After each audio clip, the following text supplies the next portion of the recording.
Hi guys, Edison Tourist here, and I'm going to be showcasing the Infernity deck that I took to locals this week.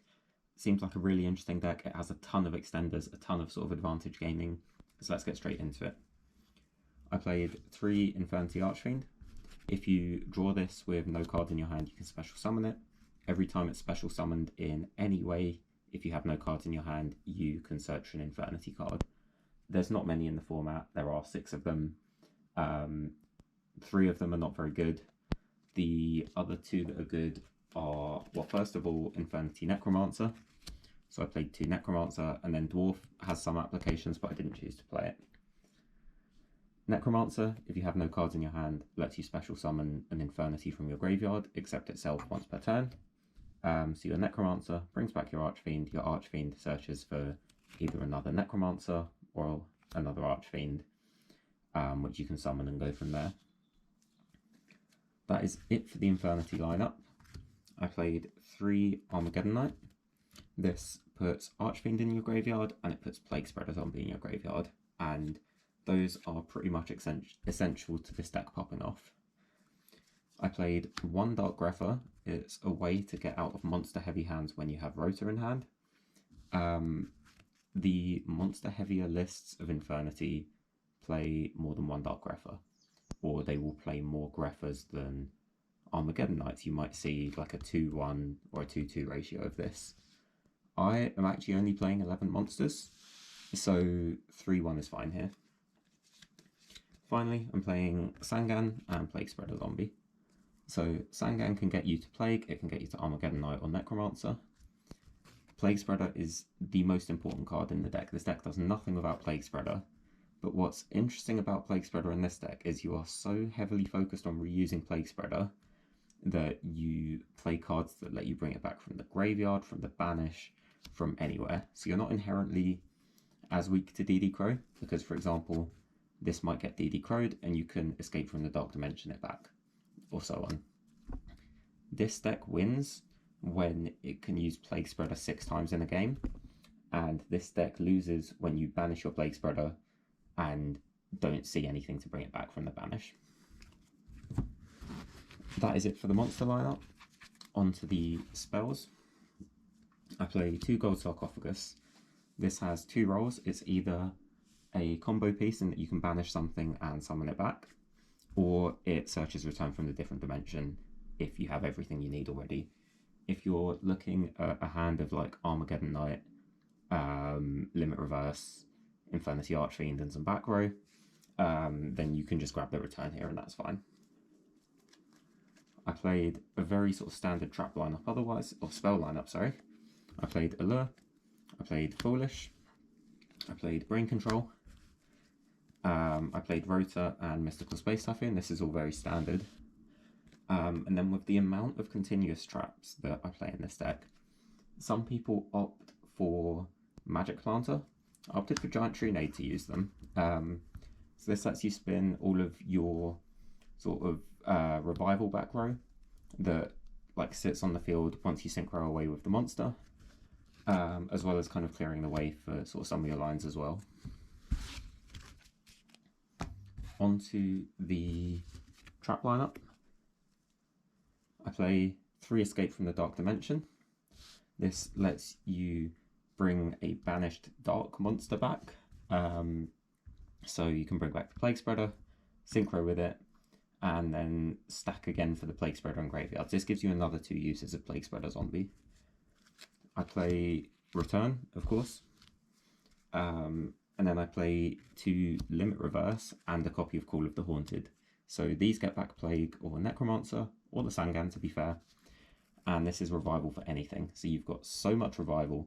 It's a very explosive deck. And those aren't the only extenders as well in this deck, because once you stack an Infernity Archfiend for Plague Spreader Zombie, you can then continue to combo with 3 Jar of Greed and 3 Legacy of Yatagarasu. So yes, these bait back row removal, but they're also extenders. It's excellent. So that can just represent sort of an extra 1800.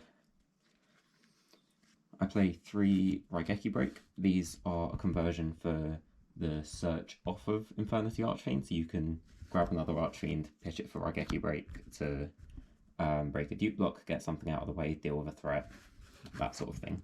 I prefer this to Phoenix Wing Windblast here, because bouncing something like a Caius is just going to cause problems for your deck anyway. You might as well just get it gone for good. We are playing the deck where you have to set your whole hand, so I'm playing 2 Starlight Road. There's a genuine argument for playing 3 of this, I think. It sucks to draw multiples and have them be dead, but I think it sucks more to have to set 5 and just get heavy stormed. So definitely 2. Maybe you find room for Solemn, and that's your 3rd Starlight Road. I could see that being the case as well. And then finally, I play 2 Bottomless and a Mirror Force. So we're actually we're on such a heavy trap lineup. But it's interesting in the case that none of it is defensive. This is your only defensive back row. You're not on Deep Prison in the main, you're not on Torrential or Solemn at this point or anything like that. So that's quite interesting. It's very much a deck where you just let your opponent combo and then you out-combo them and deal 8,000 hopefully. Onto the extra deck, I play 2 Mistworm. The second one can come up. You make this of Archfiend, Necromancer, and Plague Spreader Zombie. It bounces 3 and then swings in for 25 and whatever else you have on board. So that's the only 9. In terms of 8s, I play Dark End Dragon. I play 2 Stardust Dragons. I play Thought Ruler and Colossal. So 8 doesn't come up an awful lot. I mean, these come up with Starlight Road. But if you brain a Caius, Dark End can come up. You can also get there through like a level 6 and Plague Spreader, so worth playing. Purely for Brain Control, again, I do play a Black Rose. This deck really doesn't make 7, but you kind of have to play the Black Rose. For 6, I play Brionac, I play Goyo, and I play Flambeau Requisus. These kind of cover everything. You don't really need more than 3 6s, I think. But I think next you'd probably play Gaia Knight.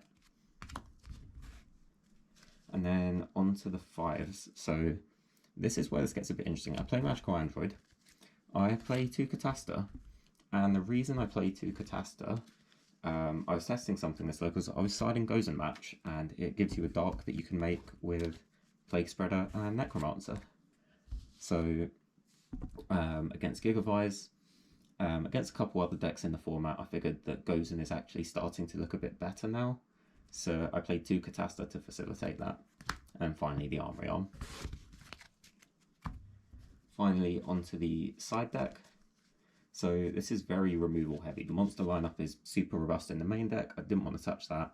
I don't want to get stuck with monsters in my hand. So the side deck looks like 2 Book of Moon, 2 Lightning Vortex. This can also help to get dead monsters out of your hand or convert the search off of Archfiend. 2 Smashing Grounds. And then onto the traps in the side deck. I play 3 Dimensional Prison for when I do actually need some sort of removal. When I want to side into sort of actual back row, this is the choice. We're not on Iron Wall here, so Deep Prison is fine. And I don't really think there's much of a case for Iron Wall in the sense that it shuts you off Bottomless, it shuts you off Deep Prison, and sort of a couple other bits as well. I played 2 Dust, and I played 2 Trap Stun. I don't mind Trap Stun in this deck because you can sort of flip your escapes or your call or whatever, and then when you're sort of starting to make your big push, you can Trap Stun in response to anything after that. And then finally, 2 Gozen Match. The entire main deck lineup is dark, Catasta is dark. Against decks where you absolutely cripple them with a Gozen Match, you can win with that. You can win with 18s, 22s, that sort of thing. So that's the deck I played this week. I'm not too sure what I'll play next week. Flamvel is looking likely at the moment. Flamvel looks quite interesting, so it might be that. But thank you for watching, and catch you in the next one.